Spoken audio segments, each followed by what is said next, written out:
ನಾಡಿನ ಸಮಸ್ತ ಬಂಧುಗಳಿಗೆ 76ನೇ ಗಣರಾಜ್ಯೋತ್ಸವದ ಹಾರ್ದಿಕ ಶುಭಾಶಯಗಳು.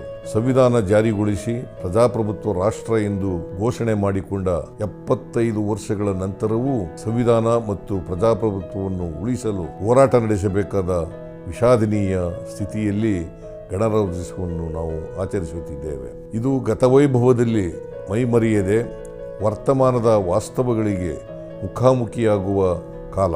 ಕಾರ್ಯಾಂಗ, ಶಾಸಕಾಂಗ ಮತ್ತು ನ್ಯಾಯಾಂಗಗಳೆಂಬ ಸಂವಿಧಾನದ 3 ಮುಖ್ಯ ಆಧಾರ ಸ್ತಂಭಗಳು ಭದ್ರವಾಗಿದ್ದು ಆರೋಗ್ಯಕರವಾಗಿ ಕಾರ್ಯನಿರ್ವಹಿಸಿದರೆ ಮಾತ್ರ ಸಂವಿಧಾನದ ಪಾಲನೆಯಾಗುತ್ತಿದೆ ಮತ್ತು ಪ್ರಜಾಪ್ರಭುತ್ವ ಸುರಕ್ಷಿತವಾಗಿದೆ ಎಂದು ಅರ್ಥ.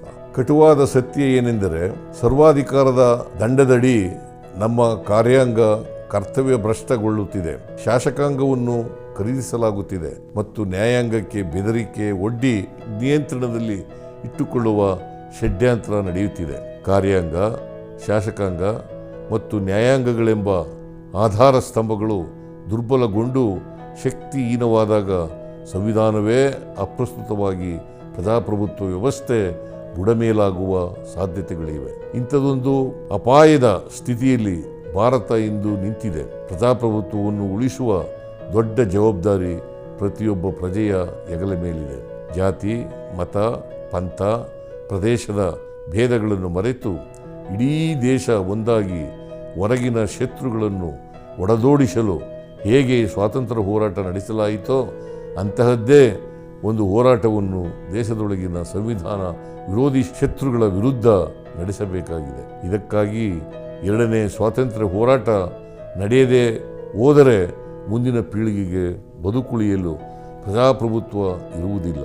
ಇದೊಂದು ಜೀವನ್ಮರಣದ ಪ್ರಶ್ನೆಯಾಗಿದ್ದು, ಗಣರಾಜ್ಯೋತ್ಸವದ ದಿನವಾದ ಇಂದು ನಾವೆಲ್ಲರೂ ಒಗ್ಗೂಡಿ ದೃಢಚಿತ್ತದಿಂದ ಸಂವಿಧಾನವನ್ನು ಉಳಿಸುವ ಸಂಕಲ್ಪ ಮಾಡಬೇಕಾಗಿದೆ. ಪ್ರಜಾಪ್ರಭುತ್ವ ಮತ್ತು ಸಂವಿಧಾನವನ್ನು ಉಳಿಸುವ ಮೂಲಕ ನಮ್ಮ ಭಾರತವನ್ನು ರಕ್ಷಿಸುವ ಹೋರಾಟಕ್ಕೆ ನಮಗಿರುವ ಅಸ್ತ್ರಗಳೆಂದರೆ ಗಾಂಧೀಜಿ ಮತ್ತು ಅಂಬೇಡ್ಕರ್ ಅವರ ಚಿಂತನೆಗಳು. ಈ ಹಿನ್ನೆಲೆಯಲ್ಲಿ ಸ್ವಾತಂತ್ರ್ಯ ಹೋರಾಟದ ನೇತೃತ್ವ ವಹಿಸಿದ್ದ ನಮ್ಮ ಕಾಂಗ್ರೆಸ್ ಪಕ್ಷ ಜೈ ಬಾಪು, ಜೈ ಭೀಮ್ ಮತ್ತು ಜೈ ಸಂವಿಧಾನ ಎಂಬ ಅಭಿಯಾನವನ್ನು ಪ್ರಾರಂಭಿಸಿದೆ. ನಾಡ ಬಾಂಧವರೆಲ್ಲರೂ ಪಕ್ಷ, ಪಂಥ, ಜಾತಿ, ಧರ್ಮಗಳ ಎಲ್ಲೆಯನ್ನು ಮೀರಿ ಈ ಅಭಿಯಾನದಲ್ಲಿ ಕೈ ಜೋಡಿಸಬೇಕೆಂದು ಮನವಿ ಮಾಡುತ್ತೇನೆ. ಮತ್ತೊಮ್ಮೆ ನಾಡ ಬಾಂಧವರಿಗೆಲ್ಲ ಗಣರಾಜ್ಯೋತ್ಸವದ ಶುಭಾಶಯಗಳು. ಜೈ ಹಿಂದ್, ಜೈ ಬಾಪು, ಜೈ ಭೀಮ್, ಜೈ ಸಂವಿಧಾನ.